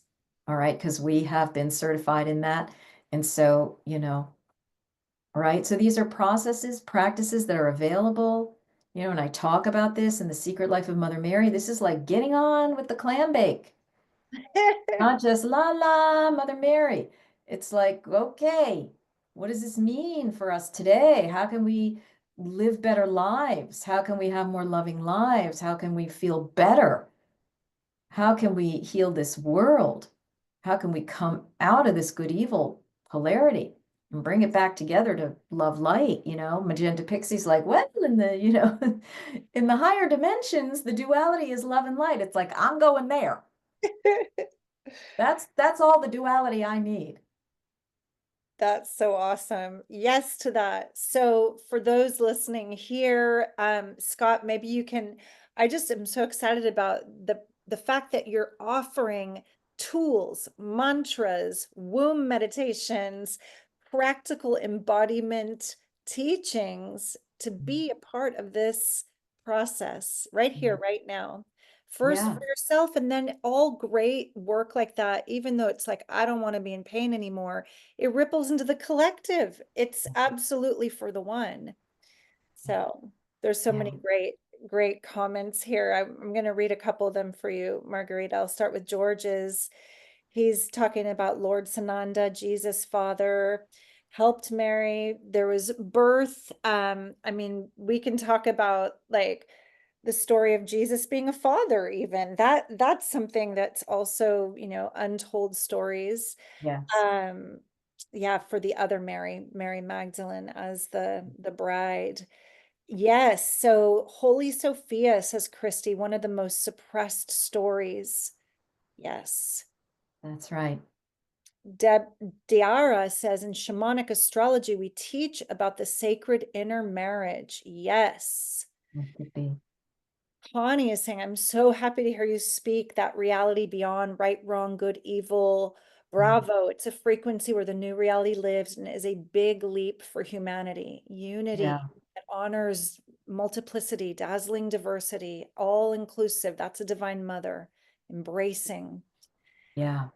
Dia Therese, spin him back in. Wow, she's really all like the story of the resurrection. Spin him in, spiral action. Wow, yes, Marguerite, I love what you just said regarding the archons and the divine family. Come in to love them out of their darkness.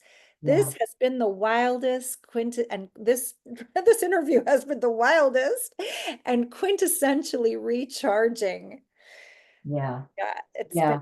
Because, you know, to go riff on that one, you know, Diana, Kelly, and I have talked a lot over the years. I think we've independently received that, well, there's going to have to be a whole bunch of forgiveness going on of these very forces, these very extra dimensional forces that have been pressing upon us Yes. and have been invading and possessing and all this and that.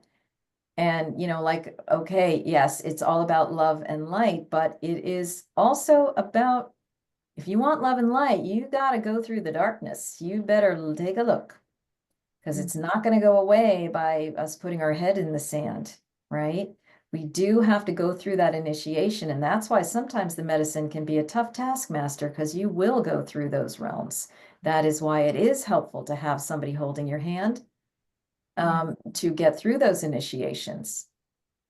And then, you know, what do we do with the information? Okay, there's a lot of information going on right now about what's what and what's going on. What's going on at the deeper levels, these things that'll curdle your blood. And so who's responsible for that? And what do we do when we uncover it? And then what do we do when we find out that I am that too? I am that, you know, through our own DNA from these beings. It's wound right into us through our own past lives and various scenarios, you know. So it's this is not for the faint of heart. And this is not, you know, spirituality light over here, right? This is real, and it's what's going on in our world right now. And every time you turn on the media and you're like, wow, who's putting that program out and who's doing that? And whew, you know, and we just have to breathe through the fear that gets generated. Yeah. So all of this is initiatory. We're all going through an initiation, essentially. Another level of an ongoing initiation on planet Earth until we're like, wait a minute. How do I really crack out of that Right. illusory You have to thing? go all the way in to go Yeah, all the way gotta go through. all the way. And that's why, you know, the Marys and Yeshua are here to help us and others. You know, the extended Holy Family, John the Baptist, Elizabeth, his mother, right? So many of them. Diana, do you want to speak anything to this as well? I can feel you resonating so strongly right now.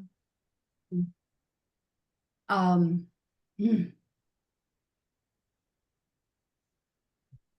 just staying connected. You know, there is so much going on, but not losing our humanity. I really feel that our empathy is our humanity, and that is currently up for grabs at the same time that we have AI coming on strong. And I'm just praying that we all can just hang on to that humanity, that empathy, that compassion, and not lose that. Yeah. Yes. May that Yeah, be. blessed be. And this is where the Marys help so much, because they're not about the Catholic stultifying version of that. They are about the real hard-won version of that. Wise compassion, wise love, adult level of Mm. these things. Mm. Yeah, I taking just all want the to say shame. one more thing about that, if I could, is the Sophia Christos. The Christ is very much the love, and the Sophia is the wisdom, and you really have to have the two. Yeah. You know, and the wisdom is so important. That is where our spiritual maturity really, we're being asked to be the adults in the room. That's right. Absolutely. You know, and for me personally, like I had a lot of like wisdom initiations, right? All my years in California, but I had to kind of cultivate my heart just a little teeny tiny bit more. But that had to happen through a healing, you know, these massive healings that I've experienced in working with Mama Cacao to actually feel what is it to be in my heart. Right? When you grow up traumatized as a child, you're just frightened all the time. So how do I relax? How do I come into my heart, right? These are all the Edenic things, the cacao spirit that perhaps has come from the Pleiades, I've learned.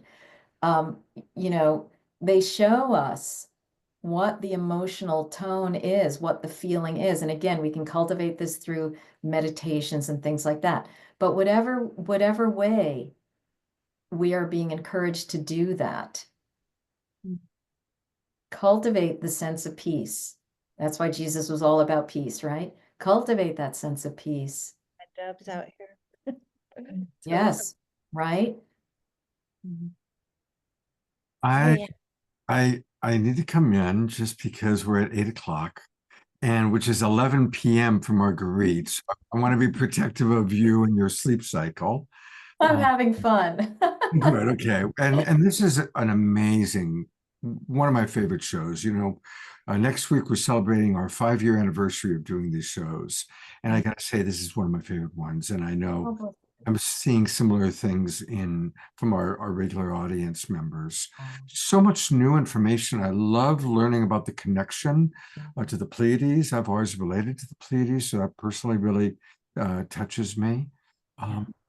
And Diana, how wonderful to have you jump in. And I want to anchor in something she said, because I want to make sure it didn't get lost, which is the combination of the Christ consciousness of love with the Sophia wisdom, because we do need both, not intelligence, but Right. wisdom. Wisdom. And it's such a difference from the way most of us have been culturally raised to think that, you know, man is smart and women are love. But I actually love the flip of it, that actually, no, it's the Sophia divine feminine is the wisdom, and the divine masculine, as exemplified through Yeshua, is the love principle. So I wanted to make sure that got anchored in for people, because I think that's a powerful reframe. This has been an incredible conversation with you, Marguerite. I am just so thrilled to have been invited and to learn so much from you tonight. Thank you so much for your generosity, for sharing so deeply. And I really pray that people catching this on YouTube, Facebook, that they get the links that we shared as well. Scott's probably going to drop them all over the place later so that they can study with you and reach out to you and receive your wisdom. Thank you. I would love it. Yeah, I mean, these are the ways that we let people know what's going on. So thank you so much for that opportunity to spread the word. And thank you, Eden, for being such a great, I don't know, master of ceremonies, or what, priestess of interview, whatever we want to call you. I mean, just amazing. Yeah, and just what a wonderful container and forum, Scott. Thank you. My pleasure. And I do want to show a few of those links one more time. For Eden, all things Eden live at edenamadora.com, her name, edenamadora.com. Lots of things you can learn how to work with her, about her priestess training. And she does have a program coming up for men. So I'm going to pull that up, Eden, and because I know we've got men who are going, well, what about me? So tell us a little bit about this program for men.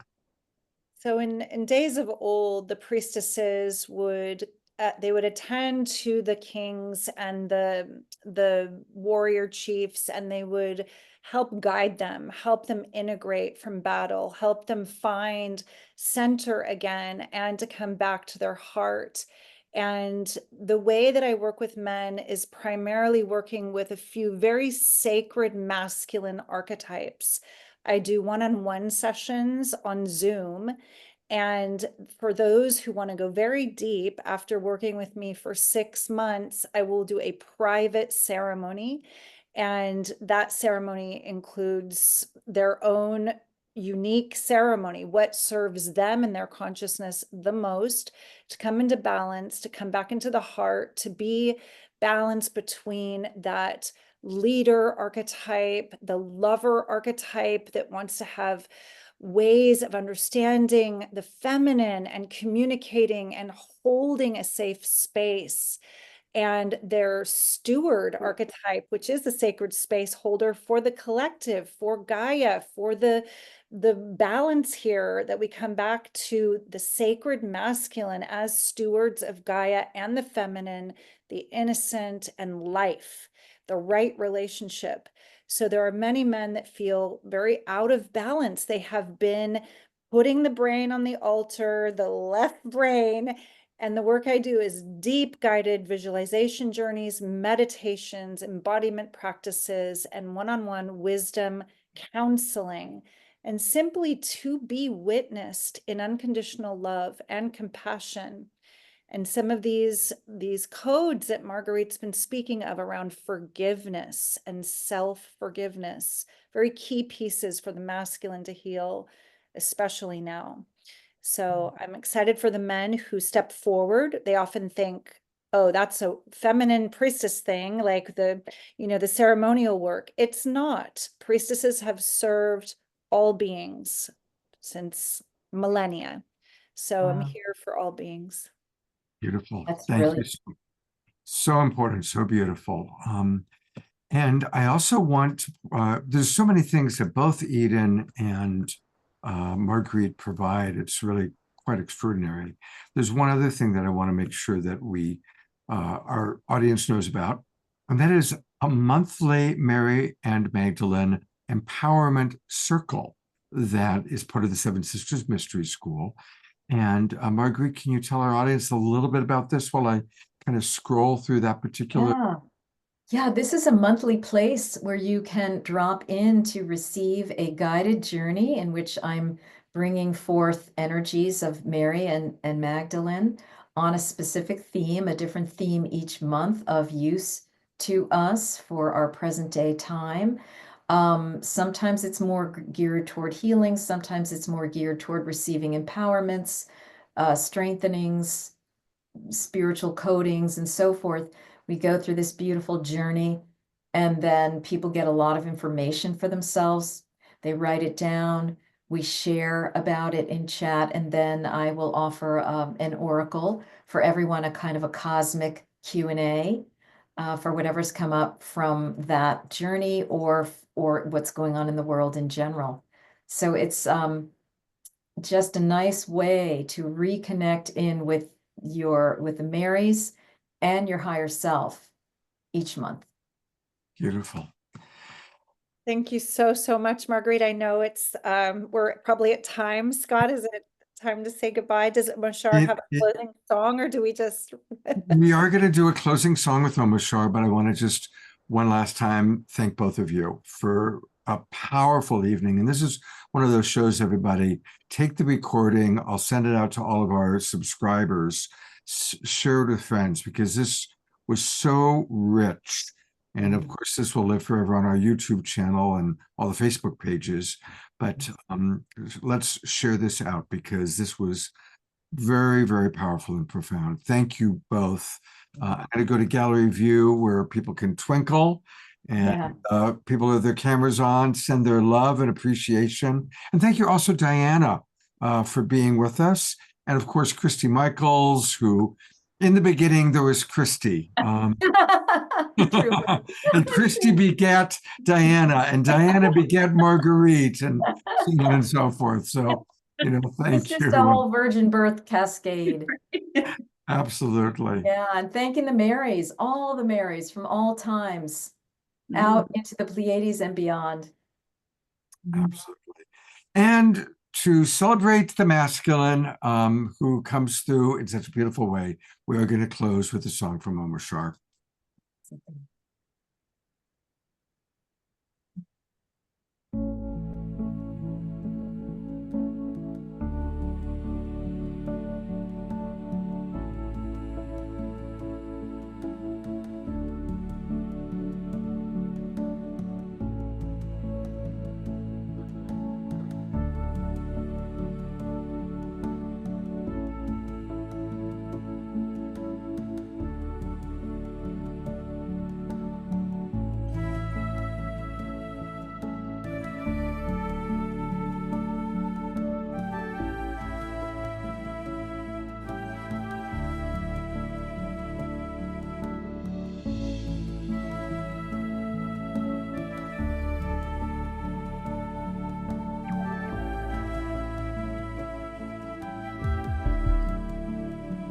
It's by thy grace that I see.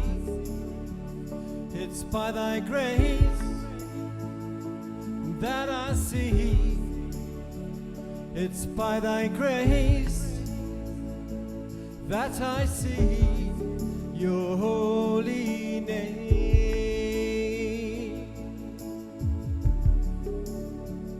It's by thy grace that I feel. It's by thy grace that I feel. It's by thy grace that I feel your holy name.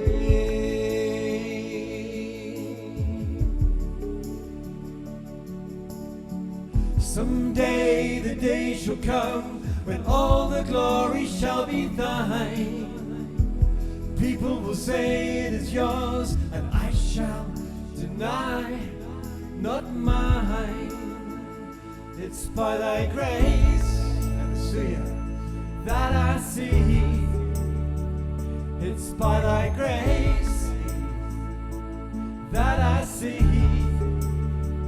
It's by thy grace that I see your holy name.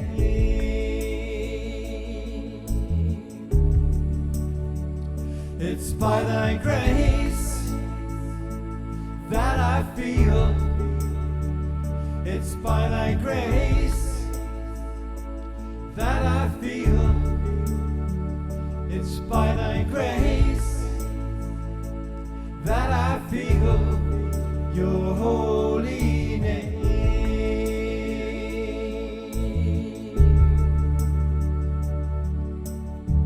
Someday the day shall come when all the glory shall be thine. People will say it is yours, but I shall deny, not mine.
I going? Peace to all, life to all, love to all. Keep it going. Your holy name, life to all. Your holy name, your holy name.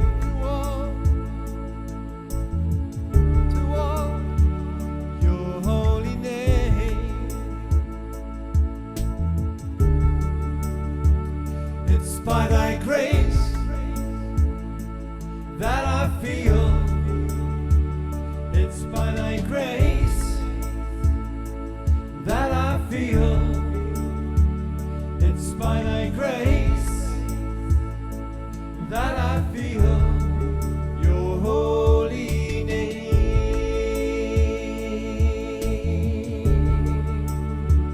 your holy name.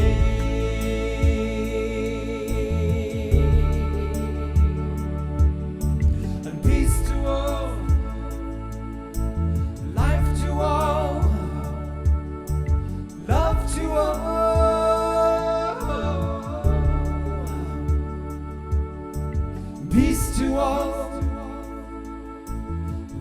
to all,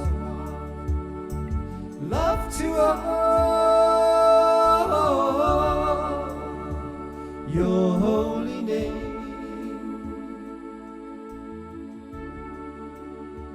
your holy name,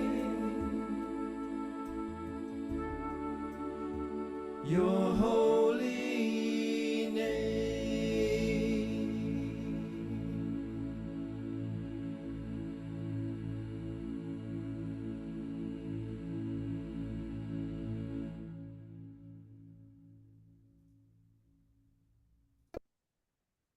Big twinkles, lots and lots of love to Omashar, to Eden, Marguerite, Diana, Christy, and each and every one of you. And lots of love to all of our friends watching on YouTube.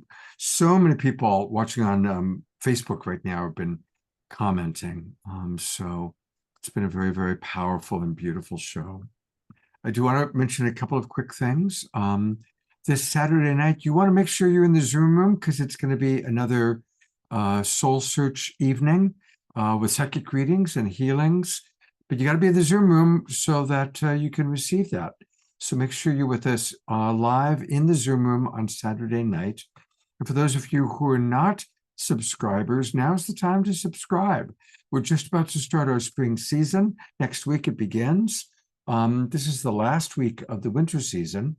So go to globalpeacetribe.com, globalpeacetribe.com. Then just, you can learn all about our upcoming shows and what we're doing.